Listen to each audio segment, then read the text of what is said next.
Do you remember those days that you would score 80% and run back home, and somebody would be holding a placard in your face and asking, where did you lose the 20% or how did you lose the 20%? Do you remember those times when you were sitting for a discussion for an appraisal with your boss, and all that your boss was telling you was where did you go wrong and what was he expecting from you that you did not achieve, than talking about times where you did something nice and you did a fantastic contribution to the organization? I'm sure you can pick more such examples of people talking about life as a half empty glass than as a half full glass. We do this half empty glass talk to ourselves too. I say this based on my own experience.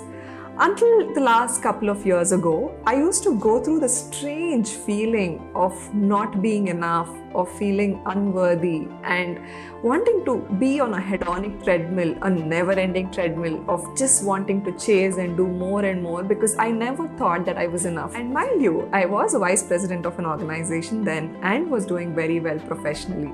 All this negative self-talk in spite of achieving a lot of things.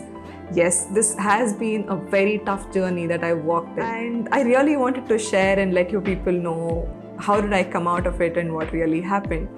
Even when I'd achieved a milestone and everybody around was happily cheering for me, all that I could hear was voices of somebody telling me, saying, you scored that much because the paper was easy, or you scored only this much and what happened to the remaining percentage.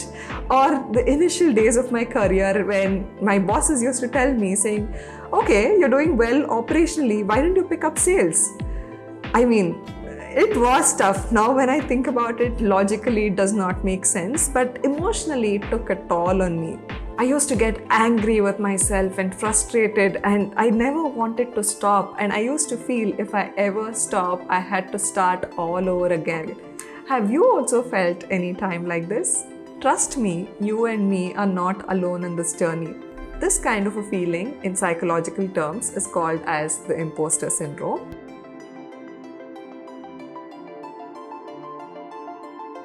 And as per a study conducted in the US, it mentioned that 70% of the population there go through this kind of a similar emotion. I'm sure if it is conducted in various other countries, we will find the numbers somewhere there. I in fact read an article of Michelle Obama quoting in one of her interviews that even to this day she carries a slight bit of the imposter syndrome. Here are a few things that I started doing to combat this feeling and to get over it, because I knew this was all negative self-talk and was not doing any good to me. I started following these steps one after the other, in no particular order, picked up whichever worked at that particular point of time and then went on with it.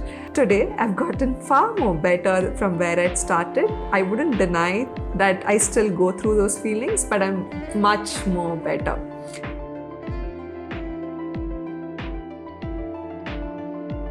Whenever there was a milestone that was achieved and my brain had started tricking me to saying that I didn't deserve it, I took a sheet of paper and started writing every contribution that I'd done till that particular moment of time related to this particular milestone.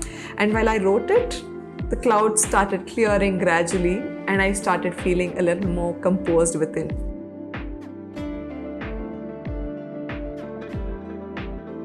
The second thing that I would do is I started keeping a diary in which I would do a brain dump. I would write everything that I felt, every wrong emotion that I felt. I kept writing and writing and writing unless all the fears and anxiousness just poured out on that sheet of paper.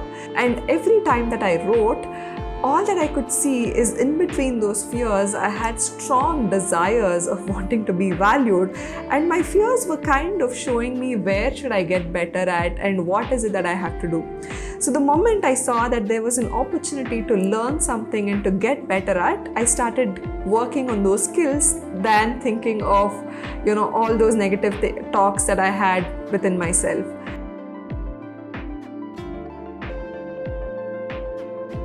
And another practice that I picked up is every month I wrote a letter to myself about all the good things that I feel about myself and about how I was contributing towards the world. These letters only made me feel much more confident and composed within myself, and I think I stopped looking for external validation. I was comfortable in my own shoes, in my own skin, you call it whatever that you want it to be.